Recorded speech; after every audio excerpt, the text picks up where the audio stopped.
From Creamer Media in Johannesburg, this is the Real Economy Report. Our top stories this week. Sasol takes to the skies on a tank full of synthetic fuel. We have the story of a major repair to South Africa's biggest and oldest radio telescope dish. And we speak to Casac interim chairperson Sipho Pityana.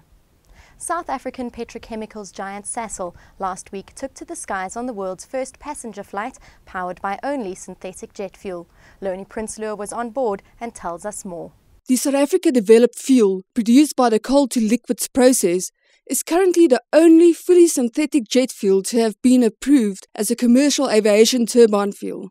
Stringent testing has shown that this alternative jet fuel holds economic and environmental benefits for the consumer compared with conventional jet fuel derived from crude oil. Sasol's chief executive, Pat Davies, tells us more.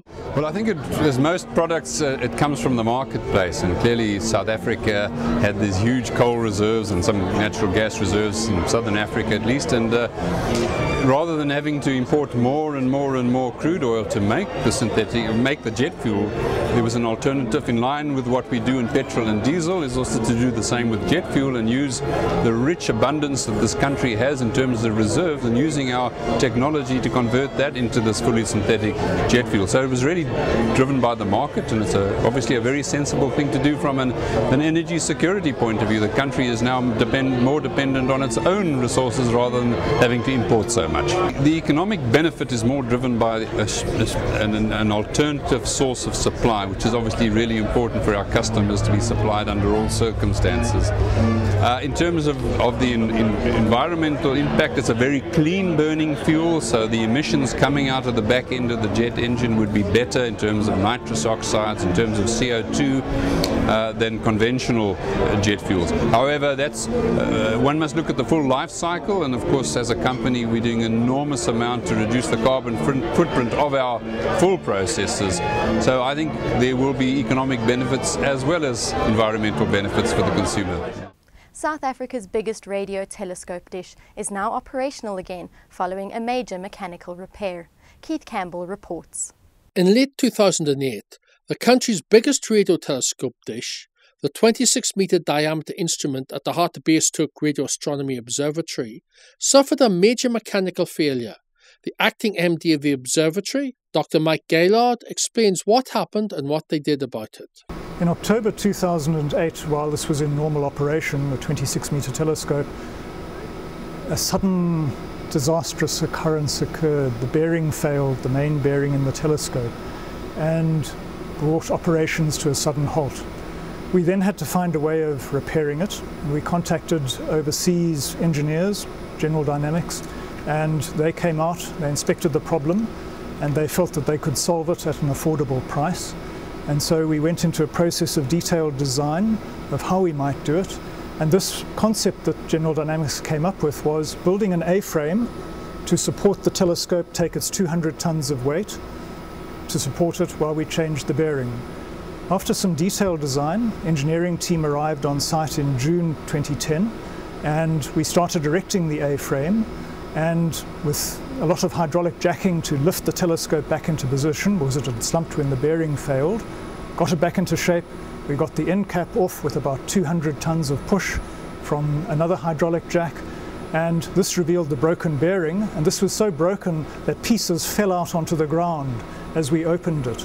But we were able to extract all of the damaged bearing, reposition everything very exactly, and get a new bearing on. It's 70 centimeters in diameter, so it's quite a size. And all of this was done 10 meters off the ground up on the telescope. We got the new bearing back in, and on July 22nd, we resumed observing. A countrywide commitment to constitutionalism can only benefit the South African economy. Amy Witherden reports. The recently established Council for the Advancement of the South African Constitution, or Casac, emphasizes the importance of constitutionalism and the rule of law. Casac interim chairperson Sipho Pityana explains that a commitment to constitutional principles and the rule of law is integral to the advancement of business in South Africa. Business prefers a rules-based system where the rules of the game are clear, where there is recourse when there is deviation from the rules, where there's accountability, where there's transparency. Our constitution provides for a fantastic framework for any business anywhere in the world to want to operate, because it promises accountability, transparency, a system that is discernible in terms of the rules. Even the procedures around transformation are very clear. They are codified in law. And the reason why they have to be codified in law is in order to ensure that there's a framework that can be abused through arbitrary decisions that are taken by a political party or an overzealous bureaucrat in the government.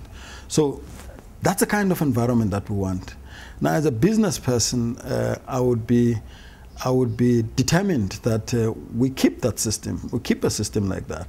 When you're not happy with a decision that's taken by a government official or by a government minister, you have recourse to the courts. And our courts are credible.